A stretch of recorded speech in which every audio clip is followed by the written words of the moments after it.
โดยโอ้โถได้37สอบผู้ปอโถได้ลายแท้นี่เนาะบอลอดมาส่งไม้พี่น้องเอ้ยเมตู้กาให้อยากให้ลูกสาวได้ทานหลายๆสอบเมตู้วีก็ว่าให้สาวน้อยเพิ่นเท่าหลายๆเด้อเพิ่นว่าแล้วก็ขายบัดเดียว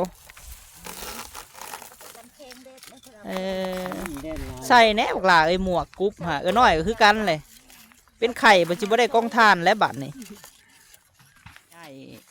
ใหญ่เฮือนครัวมาพี่แล้วพี่น้องเอ้ยเฮือนครัวจิวเฮือนครัวนอกเนาะแอมฟ้ากระจาดเนาะยันแต่อันซุ่มไฟใส่เพิ่นว่าไม่นี่พอแห้งแล้วพี่น้องเอ้ยไปตู้เพิ่นบ่ได้ดังเตาเนาะเพิ่นดังอันฟืนเลยอ๋อใหญ่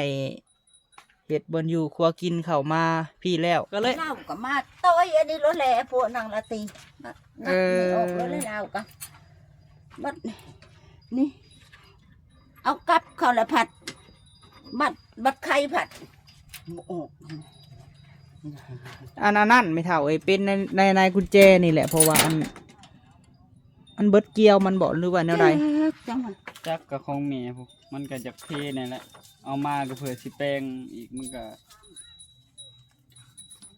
เสียเวลาเขาแล้วเขาหมดมาบ่ได้แปลงแบบมันบ่ได้เพแต่แบบสมมติว่าอย่ามันมีปัญหาบอกแม่นดาบยังมันอีกขนาดเอามาก็ยังได้ซื้อแนวผลยังหลายอย่างนั่นนะก็เลยว่าอันบ่ได้เอามาไว้ให้เราตัดอยู่เฮือนพุ่น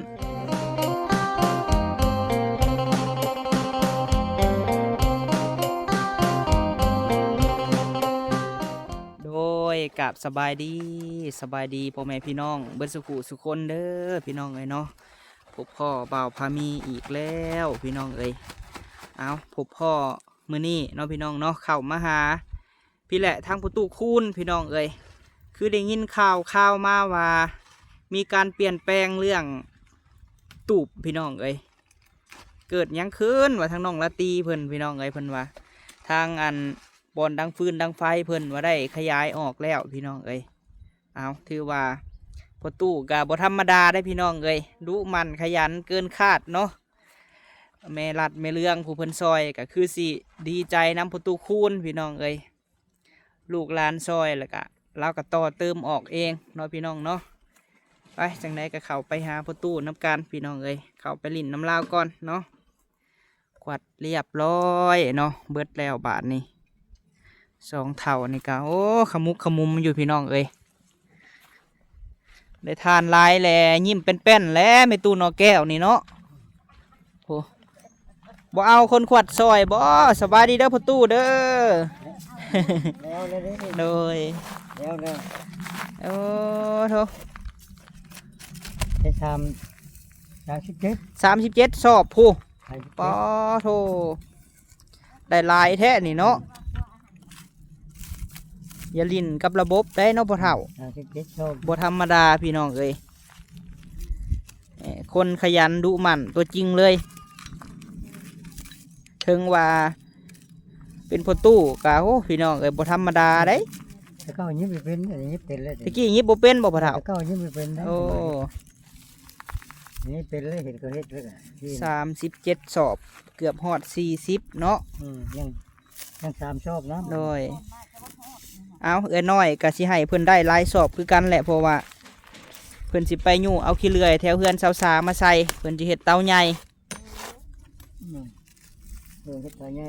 โดย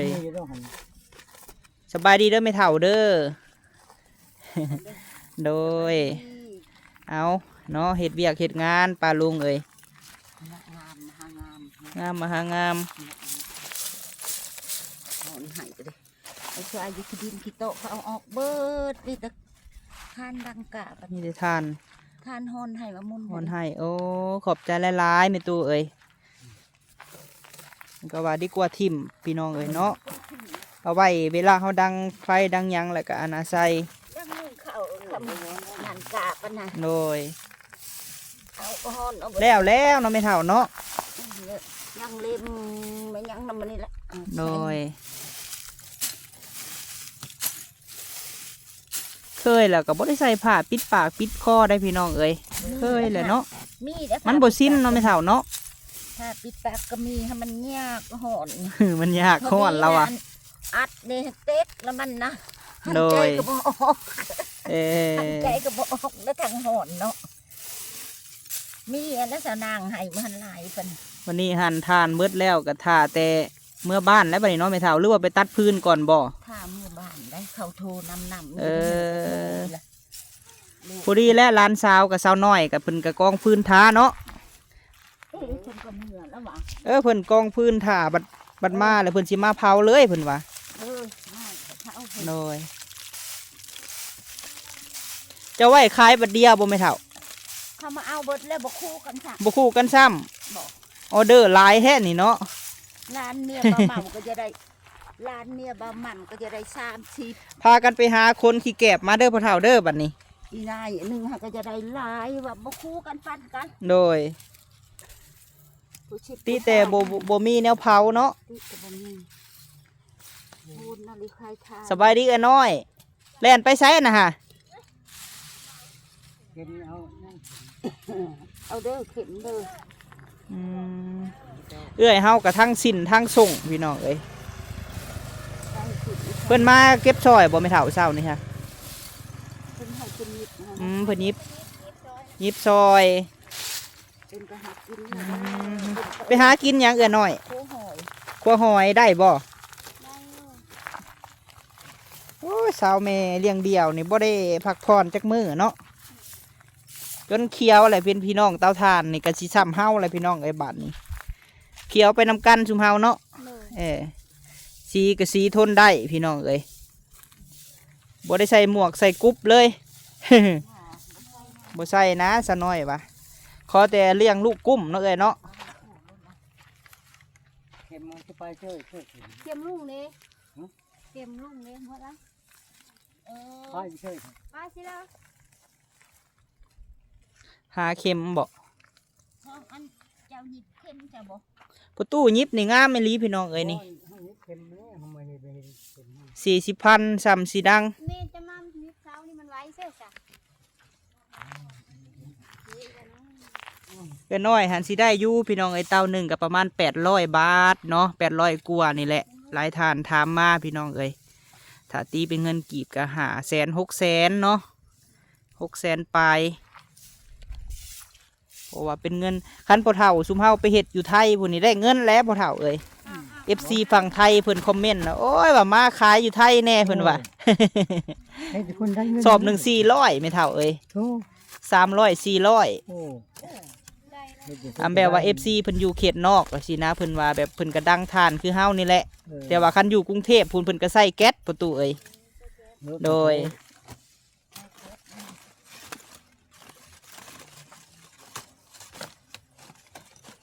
แล้วต่อแก๊สนี่น้อง แมน เห็นแล้วบอก นอนบ่น้องอันเหนียวนะเอ้ย ลิ้นเดือนนี่ โอ้อยู่กับสาวแหลมบ่พอมีมาเอื้อแหลมพี่น้องเอ้ยแล้วได้หลานสาวผู้เดียวนี่ซอยเวียกซอยงานที่ประตูกับประตูซอยหล้าน โดยก็น้อยก็ท่าพื้นบ่นี่เอ้ยท่าบ่หลอดมาส่งไม้พี่น้องเอ้ยแม่ตู้กาให้อยากให้ลูกสาวได้ทานหลายๆสอบแม่ตู้วีก็ว่าให้สาวน้อยเพิ่นเผาหลายๆเด้อเพิ่นว่าแล้วก็ขายบัดเดียว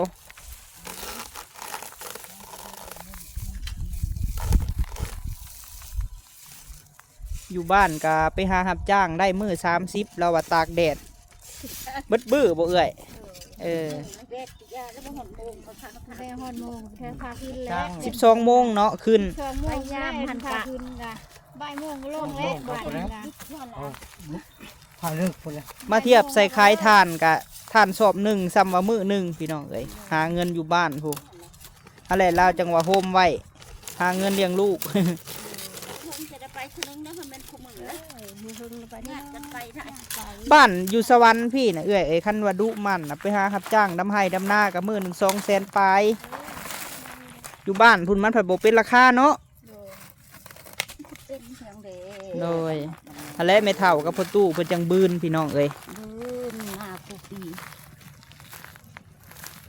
รถไทยเพิ่นมาส่งไม้คือสาวน้อยบ่ ทุกใครน้องพงมาส่งแม่นพงปืนไม่ท่าข้ามบ่ โอ้ไปแก้ไม้ให้ไม่เท่าค่ำบ่ แกพื้นที่น้องพื้นน้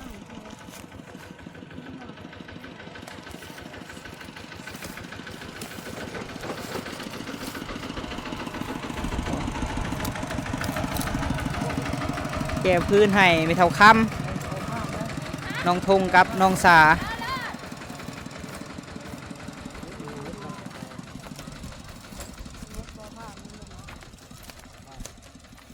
เพิ่นสร้างจักรรถให้ไม่เท่าเพิ่นเฮ็ดสร้างพื้นจักรรถนะน้องทงค่ะ จักรถจะมาหากระไดรถนึง หาก็ได้รถหนึงบ่ ได้รถเดียว อันนี้น้องของสุขคัน ไม่ท่าข้าม ไปแก้ให้คิดว่าไปตัดเองนะเพิ่นซื้อเอาเนาะเออกำบ่ได้ไปหุดยานางบ่มื้อนี้เอื้อยพักผ่อนบ่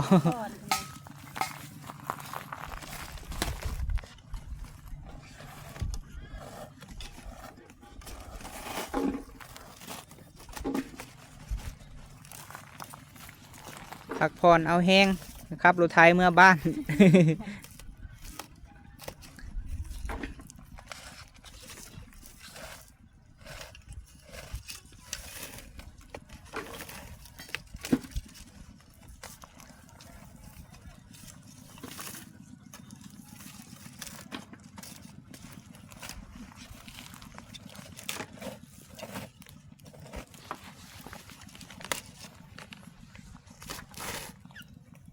กันได้ขี้เลื่อยซองเตานี่โหบใส่กันเนาะคือสิได้ทานร้ายเฮาวะ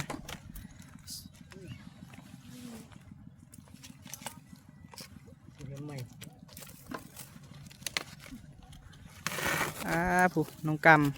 ำเอามาคือนุ่งกระโปรงบ่บอกละว่าแม่นนุ่งกระโปรงบ่นุ่งส่งบ่โอ้แนมแต่กายย่างมาดูฮะตัดผม ขึ้นนุ่งกระโปรงแค่นี้สบายดีไอเทลสบายดีเด้อวะโอ้ตัดผมเลยเนาะพวกหล่ะเนาะไพ่พาไปตัด ไอ้ร่ง ทงบ่ที่แรกอ้ายว่ามื้ออื่นที่พาไป ตัดเรียบร้อยโอ้เห็ดไปลอยอยู่เนาะบาทนี่แนมเสือคือเสือไม่ยิ่งเทพพวกหล่ะนุ่งเสือน่องบ่ เจอกับมันตอนนั้น อ้ายยังนี่เทลอ้ายยัง ไอ้กำใช้น้องเหนียวดิค่ะผู้น้องเหนียวก็งามแท้มือนี่เนาะพวกลาพักบ่มือนี่ค่ะบ่ได้ไปหุดยานางบ่ปานางบ่ได้ไปบ่พักพรบ่เอื้อยโซลาเซลล์ในเมตู้พุ่นว่าหุ่งอยู่บ่กลางคืนค่ะพ่อตู้แม่เฮาว่าอันเจ้าคือบ่สากน้ำของเอื้อยน้อยนี่โคมเจ้านะมันสากบ่ได้บ่ ได้แล้วว่าได้อยู่แล้วว่า สากโลดไม่ตู้ว่าวหันโดยสากน้ำกันยันว่าสากบนอื่นแล้วยันอันนั้นเพิ่นก็ว่าไอ้สากน้ำเอื้อน้อยนี่ก็ได้สากน้ำกัน เจ้ามีตั้งโต๊ะบ่โทรศัพท์เจ้านะบ่เฒ่ารุ่นตั้งโต๊ะบ่เจ้าก็สากน้ำเอื้อน้อยนี่เด้นี่ไฟโซลาร์เซลล์เรานี่ก็ได้เลย ไผนะบ่ แมน แล้วก็พี่ขามันอ้อนั่นแหละ มันมีอันซ้ายอยู่ได้พ่อเฒ่าเอ้ยมีสายสากอยู่ ถ้าแดดเอาได้ถ้าแดดเอาได้จักนั่นได้อยุจัก โดย โทรศัพท์จักโฮมถึงบ่ได้มันหูมันมีหูมัน เป็นอยู่บ่กำยิบนี่น้องกำยังบ่เป็นและมาสุดหน้าผมคือสิเป็นอยู่ดอกเนาะมาบรรณามาเฮ็ดซอยแม่ขนาดว่าหากะมานี่ก็ยังเป็นเก็บทานอันน่ะซอยแม่อยู่พี่น้องเอ้ย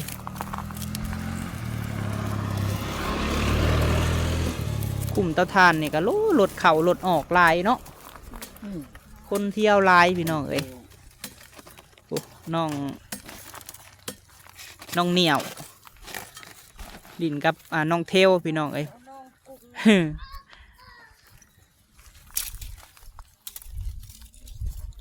อาบน้ำแล้วมาเฮ็ดช่วยแม่บ้านนี้ซอยแล้วยกหนึ่งบ่ได้ไม่เท่า ลูกตะเวนเนี่ยก็พากันแข่งเด็ดนะเธอ ใส่แน่บักหลาหมวกกุ๊บฮะน้อยก็คือกันเลยเป็นไข่ปัจจุบันได้กองทานและบัดนี่ โอ้ก็ซอยดิซอยแล้วก็เมื่อไปกันนะ ไผ่ เจ้าแก่ เช้าแก้วโอ้แม่ย่าแก้วมาบอกมื้อนี้ฮะ มาแล้วไปแล้วดิงานไปแล้วดิ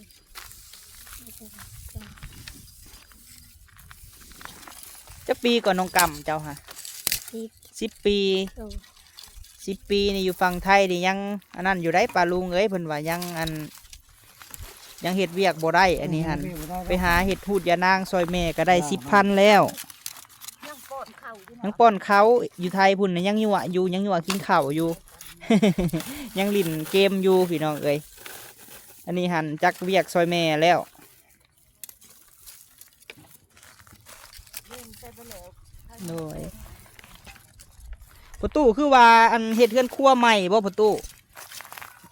เฮ็ดมื้อใดฮะ บ่อนดังไฟ เฮ็ดบ่อนดังไฟโอ้ วันนี้ เฮ็ดวานนี่เอาพี่น้องเอ้ยมีการเปลี่ยนแปลงเพิ่นเฮ็ดเองเพิ่นประตูคูณ แม่ไม่บ่อนดังไฟนะ โดยดีแล้วประตูเอ้ยเจ้าเฮ็ดให้แล้วฮู้จักต่อเติมออก สบายแล้วบัดนี้ดังฟืนดังไฟเนาะ ทันแล้วครับเนี่ยฮะ โดยเมื่อย่างเราไปเบิ่งก่อนพี่น้องเอ้ยผักแล้วเนาะบอนเพิ่นเฮ็ดอยู่ครัวกิน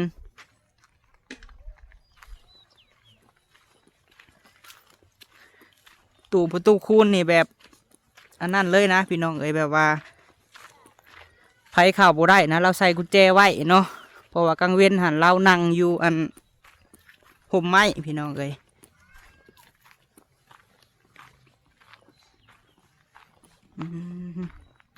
เนี่ยโพนปวกเนาะคือว่าเพิ่นเห็นงูทั้งหน้านี่แหละพี่น้องเอ้ยอยู่โพนปวกนี่แหละมื้อนั้น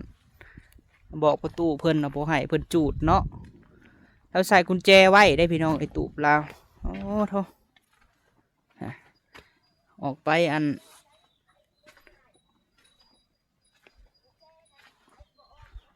โอ้เพิ่นย้ายเฮือนครัวมาพี่แล้วพี่น้องเอ้ยเฮือนครัวจิวเฮือนครัวนอกเนาะแอมพากระจาดเนาะยันแต่อันซุมไฟใส่เพิ่นว่าไม่นี่พอแห้งแล้วพี่น้องเอ้ยไปตู้เพิ่นบ่ได้ดังเตาเนาะเพิ่นดังอันฟืนเลยอ๋อใหญ่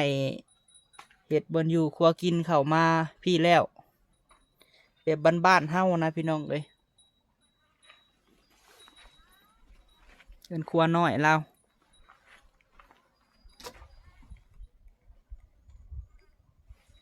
ไปตู้คือว่าใครเฮือนครัวบ่ได้บ่ไม่ตู้เป็นหยังฮะเอ้าสร้างว่าแท้โอ้เฮ็ดจังได๋ซะใครบ่ได้บ่เป็ดแจ้เป็นหยังเด้เนาะอันนี้ฮะคนได้มั่งอันนี้ออกได้เบิ่งทรงนี่พี่น้องเอ้ยอันนี้เพิ่นงับอันนี้ไว้ซื่อๆพี่น้องเอ้ยเฮาก็สิบ่เอาหน้าตู้เพิ่นดอกเนาะใส่พิษลูกบ่หรือว่าจังใดเข้าไปแล้วเอาลูกมันไข่เพิ่นบ่ออก บ่ได้เลยบ่แม่เฒ่า บ่ได้เลย เฮ็ดจังได๋ซะบัดนี้ บ้านนี่ก็พวกนั่งตีนั่งก็โอ้ยเข้าก็อยู่ในนำก็อยู่ในนั่นก็อยู่ใน ก็เลย เล่าก็มาต้อยอันนี้รถแหล่พวกนั่งละตีนัดไม่ออกรถแล้วก็บัดนี่เอากลับเข้าละผัดบัดไข่ผัดบ่ออก อันนั้นไม่เท่าเอ้ยเป็นในกุญแจนี่แหละเพราะว่าอันเบิดเกี่ยวมันบอกหรือว่าแนวใด จังหวะอะไรมันเคยกันมันยังเป็นนี่พอถ่าย ใส่ไม้ไม่เท่าเอ้ย ก็งัด ใส่ไม้สิให้น้องเคยเฮามาอันให้ดอกใส่ไม้คือว่าแล้วอันนี้มันก็ถึกอยู่ราคาถึกพี่น้องเอ้ย มันนี่ระบาดนี่ก็ได้ต้อยออกบ่อนี่คำได้เล็กตัดเล็กเคยได้มาตัดนี่ บ่มีเลือดตัดเล็กบ่เบาจะมั่มบ่มีบ่ บ่มีเดี๋ยวมันเข้าลักไปบึดเด็กของเรา โอ้แล้วจังให้เพิ่นเฮ็ดให้เพิ่นอันบ่ได้จังเปลี่ยนไม้ไม่เท่าเอ้ย เปลี่ยนใหม่ อันนี้ก็คงจะหม่ำมาให้อันนี้ก็ โดย ตัวนี้ นี่พี่น้องใครบ่ได้เฮือนซานพระเฒ่าคูณเนาะพี่น้องเอ้ยโอ้เนาะเป็นน้ำกุญแจบ่พี่น้องหรือเป็นน้ำหยัง ก็ใช้ได้เลยเด้นี่มัน เออแต่ว่าล็อกบ่ได้เนาะไม่เท่าเนาะ เอาเบิ้งอยู่เบิ้งข้างในอยู่เบิ้ง เออนอนในนี้บ่ไม่เท่าน อนมา อืมนอนอยู่นี่เลย เลยหนาวนะเขาเด้ง โดยมีบนบูชาพี่น้องเอ้ยฟังบางลำเนาะเราก็ได้ ไหว้พระกูคืน อืม นะโมตัสสะภะคะวะโต สบายดี สบายดี มาติไซนอ แข็งเลยนี่ไม่เท่า แก่พื้นให้ไม่เท่า อันนี้อันโพนั่งละตีเป็นมาให้นี่ กันจองบ่ไม่เท่า กันจองมาเลยกับลูกอีกป้ากับเพิ่นเอามาให้ว่าคือ ปลามาให้ซื้อพื้นบ่ทงเจ้าฮะ แม่เท้า ซื้อพื้นบ่ ซื้อน้ำตัดน้ำมันแล้ว ซื้อน้ำจันน้ำซื้อจากรถฮะ แล้วก็ซื้อได้2 รถ 2รถเท่าไรหาเพิ่นขาย รถ ละเส้น รถละแสน รถละแสนบ่อืม แล้วก็เส้ ซื้อน้ำตัดน้ ซื้อน้ำตัดน้ำมา ำซื้อไม่ใหญ่แล้วตัดไม่น้อยใส่บ่ แน่นั่นแหละเข้าละไม่ใหญ่เนาะตัวละเอาไม่น้อย ไม่ใหญ่ ก็ เฮา บ่ ก็ ได้ ย่อ น้อย ไว้ ก็ได้แหละโตซ้ำอันนั้นก็เบกได้อยู่ดอกข้าวแห้ง โดย เออคันใหญ่ล้ว แก่พื้นให้ไม่เท่าคำได้รถหนึ่งบ่ แม่ ว้ากล่องนี่จะมามืดแทนนี่ฮะ ย้อนแสง เฮามืดไปจัง เจ้ามืด เป็นน้ำเจ้ามืดบ่หรือเป็นน้ำกล้องมืดเออเมื่อยแก่พื้นให้เป็นตู้ จ้างเท่าไรเพิ่นจ้างบ่หรือว่าแก่ให้ละละ บ่หลานนี่แหละ อืม มีแต่ใส่น้ำมันหา โดย เล็กๆน้อยๆแล้วก็บ่ได้อันนั่นหรอก บ่ได้ใช้น้ำมึกน้ำมันเนาะ แม่น จักรถหาทง รถหนึง ก็ รถหนึ่ง ได้รถหนึง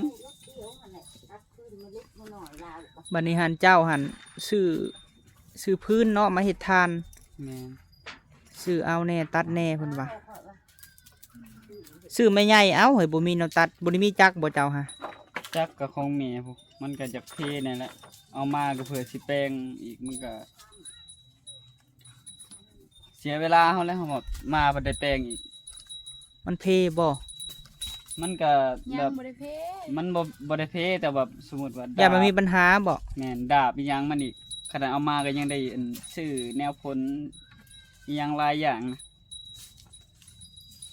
เอามาเพื่อเสียนั่นนะ ก็เลยว่าอันบ่ได้เอามาไว้ให้เราตัดอยู่เฮือนพุ่น โดยเอามามีปัญหา เพิ่นตัดอันนั้นเนาะบ่ได้ตัดจักรพี่น้องเอ้ยตัดมือเอาสิเฮ็ดจักรรถเตานี่ฮะ ก็ยังบ่ฮู้คือกันน่าจะประมาณ3หรือ4รถนะ 4รถ สีรถคือเก่าเพราะว่าขี่เลื่อยมันก็ ขี้เลื่อยบ่พอบ่ ขี้เลื่อยบ่หลายคันว่าขี้เลื่อยหลายนี่สิเอาหลายๆในจังนั้น นี่เอา3รถเนาะ แม่น 3-4รถคือตาหวังคิดถึงนั่นแหละ4รถตาหวังที่นี่ก็ ได้จักสอบ4รถฮะ 21 21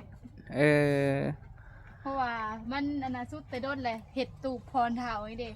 ค่าเห็ดตูบพรเท้าแล้วนะไปขวัดแบบนี้มันประมูลแล้วก็เป็นขี้เท้าแล้ว ใหญ่เด้มาเอาอยู่บ้าน เออ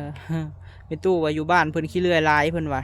ร้าน ให้เท่าทงไงเด้เมื่อแก่เอาใช้รถไทยนี่เจ้าคือบ่เอามาใช่ไหมเท่า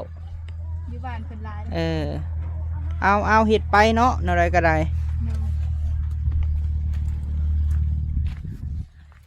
เออเนาะอัน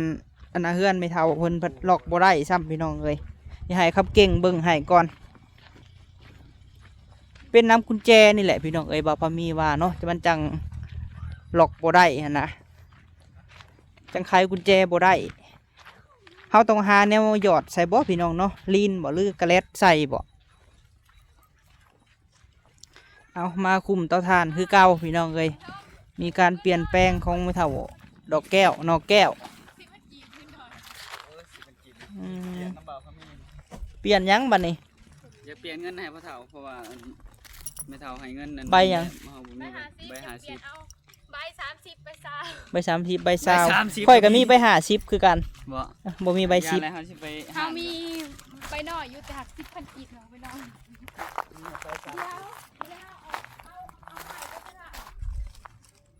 เดี๋ยว10เรียบร้อยเนาะพ่อเฒ่าเนาะ